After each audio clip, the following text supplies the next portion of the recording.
আসসালামু আলাইকুম ভিউয়ার্স, সবাই কেমন আছেন? আশা করি সবাই ভালোই আছেন।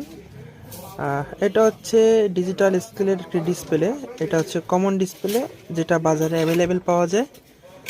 তা অনেক সময় নতুন কেনার পরেও, এটা কিন্তু নতুন, অনেক সময় নতুন কেনার পরেও দেখবেন যে অনেক সময় হতে পারে যে ডিজিট কাটা কাটা আসে। যেরকম এখন কিন্তু উপরের লাইন ঠিক আছে, মাঝের লাইন ঠিক আছে, নিচের লাইন কিন্তু এখান থেকে কাটা কাটা আসতেছে। আমি আবার একটু চালু করে দেখাই, তাহলে বুঝতে পারবেন। এই যে এই লাইনটা কিন্তু কাটা কাটা। যারা এরকম সমস্যা পড়ছেন, যদি সলভ করতে না পারেন, আমার সাথে যোগাযোগ করতে পারেন।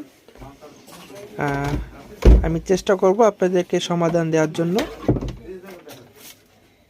এটা নতুন ডিসপ্লে, এইটাও নতুন। দুইটারই সমস্যা একই, যে নতুন আনার পরে ডিজিট কাটা কাটা বেরোইছে। বেরোতেই পারে, এটা অস্বাভাবিক কিছুই না, কারণ এগুলা অনেক দূর থেকেই আসে। এগুলো দেখা গেলো প্রিন্টগুলো কেটে যায়, এই কারণে এই সমস্যাগুলো হয়।